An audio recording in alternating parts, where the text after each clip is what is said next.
Chaitra Vivag Bridal Collections by Shobhika Weddings.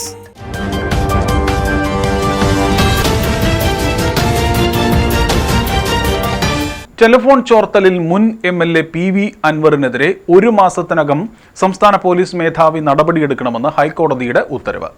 PV അൻവറിനെതിരെ കേസെടുക്കാനാവില്ലെന്ന Malappuram ഡിവൈഎസ്പിയുടെ റിപ്പോർട്ടിൽ അതൃപ്തി പ്രകടിപ്പിച്ചാണ് അൻവർ സമാന്തര പോലീസ് സംവിധാനമായി പ്രവർത്തിക്കുന്നുവെന്ന് നിരീക്ഷിച്ച് നടപടിയെടുക്കാൻ ജസ്റ്റിസ് PV കുഞ്ഞികൃഷ്ണൻ ഉത്തരവിട്ടത്.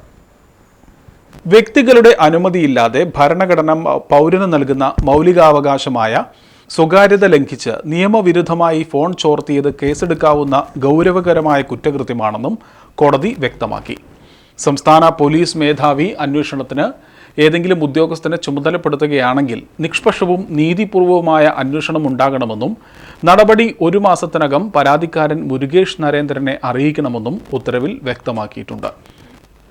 മലപ്പുറം ഗസ്റ്റ് ഹൗസിൽ കഴിഞ്ഞ സെപ്റ്റംബർ 1 നടത്തിയ വാർത്താ സമ്മേളനത്തിൽ PV അൻവർ താൻ പല പോലീസ് ഉദ്യോഗസ്ഥരുടെയും ഫോൺ നമ്പർ ചോർത്തിയിട്ടുണ്ടെന്നും തെളിവുകൾ ശേഖരിക്കാനായി കുറെ പണം ചെലവാക്കിയെന്നും വെളിപ്പെടുത്തിയിരുന്നു.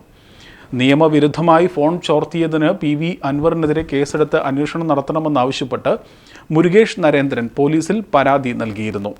പരാതിയിൽ നടപടിയില്ലാതായതോടെയാണ് അഡ്വക്കേറ്റ് പിയൂസ് A കൊറ്റം മുഖേന ഹൈക്കോടതിയെ സമീപിച്ചത്.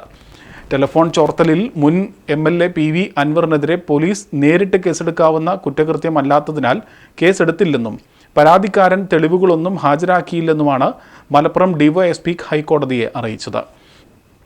തെളിവുകൾ ഹാജരാക്കേണ്ടത് പരാതിക്കാരൻ്റെ ചുമതലയല്ലെന്നും അത് കണ്ടെത്തേണ്ടത് അന്വേഷണ സംഘത്തിൻ്റെ കടമയാണെന്നും ഹൈക്കോടതി രൂക്ഷമായി വിമർശിച്ചു. അതേസമയം യൂട്യൂബർ ഷാജൻ സക്കറിയ പോലീസിന്റെ വയർലെസ് സംവിധാനം ചോർത്തി വാർത്തയാക്കിയതിൽ PV അൻവർ നൽകിയ പരാതിയിൽ ഷാജൻ സക്കറിയയെ പ്രതിയാക്കി Thiruvananthapuram city cyber crime police കേസെടുത്തിരുന്നു. ഭാരതീയ നാഗരിക് സുരക്ഷാ സംഹിത രാജ്യത്തെ പൗരന്മാർക്ക് മാത്രമല്ല MLAയ്ക്കും ബാധകമാണെന്നും ഹൈക്കോടതി ഉത്തരവിൽ ചൂണ്ടിക്കാട്ടി. MLAയ്ക്ക് ആർക്കെതിരെയെങ്കിലും പരാതിയുണ്ടെങ്കിൽ ബന്ധപ്പെട്ട പോലീസ് സ്റ്റേഷനിലാണ് BNSS പ്രകാരം പരാതി നൽകേണ്ടത്. നടപടി ഉണ്ടായില്ലെങ്കിൽ ഉന്നത ഉദ്യോഗസ്ഥനെ സമീപിക്കണം. എന്നിട്ടും നടപടിയില്ലെങ്കിൽ മജിസ്ട്രേറ്റ് കോടതിയെ സമീപിക്കാം. ഗൗരവകരമായ അഴിമതിയോ നിയമലംഘനങ്ങളോ ഉണ്ടായെങ്കിൽ ഭരണഘടനാ കോടതിയായ ഹൈക്കോടതിയെയും സമീപിക്കാമായിരുന്നു.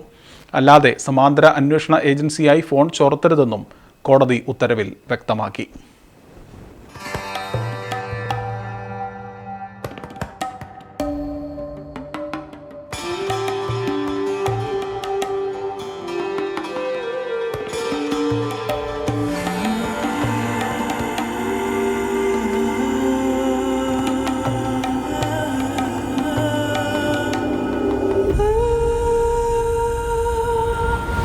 Chaitra Vivag Bridal Collections by Shobhika Weddings.